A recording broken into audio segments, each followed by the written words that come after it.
आत्ताची या घडीची सर्वात महत्त्वाची आणि मोठी ब्रेकिंग न्यूज माजलगाव विधानसभा मतदारसंघातून आहे।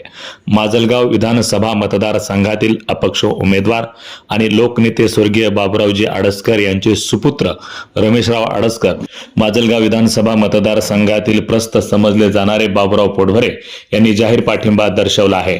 त्यांचा जाहीर पाठिंबा जाहीर झाल्याने माजलगाव विधानसभा मतदारसंघातील सर्व समीकरण बदलणार आहेत। गेल्या अनेक दिवसापासून या ठिकाणी बाबुराव पोटभरे आणि रमेशराव आडसकर यांची एक मैत्री सर्वश्रुत होती, परंतु बाबुराव पोटभरे यांनी जिल्ह्यातील 4 मतदारसंघामध्ये आपला पाठिंबा जाहीर केलेला होता। मात्र माजलगाव आणि केज विधानसभा मतदारसंघामध्ये त्यांनी आपला पाठिंबा जाहीर केलेला नव्हता। अखेर आज बाबुराव पोटभरे यांनी त्यांच्या समर्थकांसह माजलगाव विधानसभा मतदारसंघातून रमेशराव आडसकर यांना पाठिंबा दर्शवलेला आहे। बाबुराव पोटभरे यांच्या पाठिंब्यामुळे आडसकर यांचं पारडं जड बनलं आहे। गेल्या या 5 दिवसांमध्ये जर पाहिलं तर आडसकर यांचं दिवसेंदिवस पारडं जड बनत चाललेलं आहे।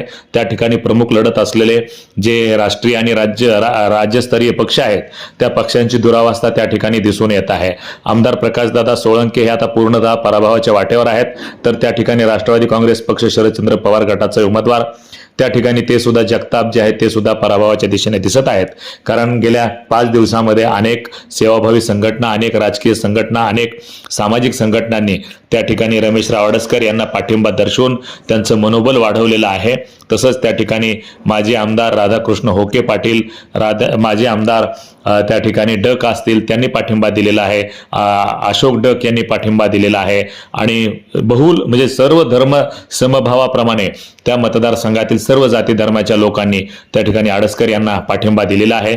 या ठिकाणी एक सहानुभूतीची लाट दिसून येत आहे। 19 साली जी निवडणूक विधानसभेची झाली त्या निवडणुकीमध्ये अल्पशा मताने त्यांचा पराभव झाला, परंतु त्या ठिकाणी भारतीय जनता पक्षाने उमेदवारी यावेळी त्यांना दिलेली नाही। ती प्रकाशदादा सोळंके यांना राष्ट्रवादी काँग्रेसला जागा सुटल्याने ती उमेदवारी मिळू शकली नाही। तसंच त्या ठिकाणी राष्ट्रवादी काँग्रेस पक्ष शरदचंद्र पवार गटामध्ये त्यांनी प्रवेश केला, मात्र त्याही ठिकाणी त्यांना उमेदवारी मिळाली नाही। म्हणून एक सहानुभूतीची लाट माजलगाव विधानसभा मतदारसंघामध्ये दिसते आहे। सर्व जाती धर्माचे लोक आडसकर यांच्या पाठीशी उभे टाकले जात आहेत। त्या ठिकाणची निवडणूक ही व्यक्ती म्हणून त्या ठिकाणी लढवली जात असल्याचं दिसत आहे। वार्ता न्यूज करिता परमेश्वर गित्ते, माजलगाव, जिल्हा बीड।